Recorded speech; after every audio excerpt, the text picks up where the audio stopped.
بعد وقت كتير في مصر كان عندي كرش. بحب العيش جدا في مصر. انا عايزه اكل الاكل من مصر يا جماعه. هلو يا جماعه، انا مبسوطه قوي النهارده عشان من زمان مش بتكلم عربي كتير، بس النهارده كلمت عربي كتير عشان كلمت مع في الدرس، وكمان مع واحد من اصحابي في مصر. جماعة بحب اتكلم عربي، يعني لما اتكلم اي حاجة بالعربي انا اظن يا كول جدا. هو بحب لما اتعلم كلمة جديدة وانا ممكن استخدمها في الجملة او في الكلام مثلا، دي حاجة مميزة قوي ودي حاجة خطيرة جدا عشان انا اتعلمت الكلمة دي النهاردة. يا دي خطيرة. I said that.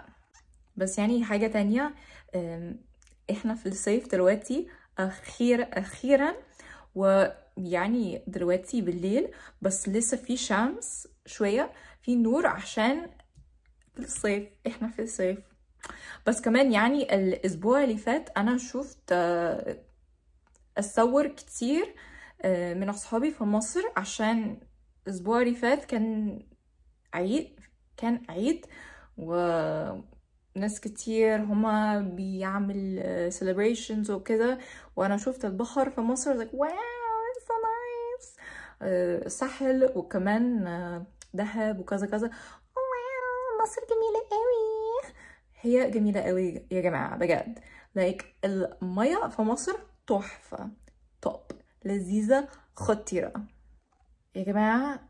انا حبيت المية في مصر، حبيت الاكل في مصر جدا. يعني دلوقتي انا عايزه اكل سندويتش طعميه او سندويتش بشكشوكه.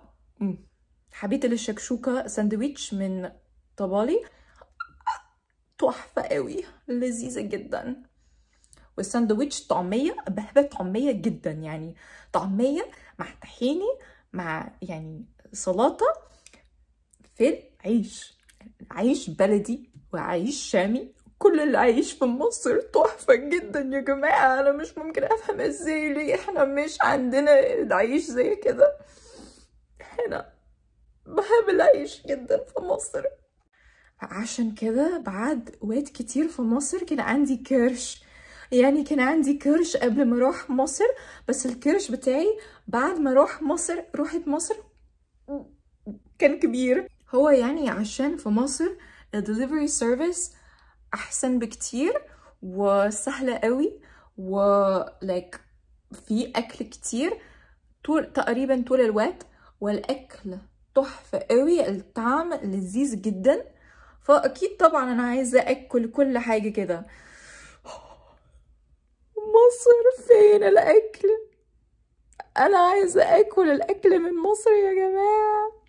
وكمان عصير نعناع. انتوا عارفين، انتوا افتكرتوا الميم نعناع.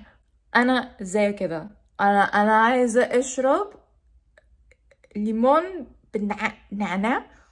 العصير ده تحفه قوي، لذيذ جدا، 100%.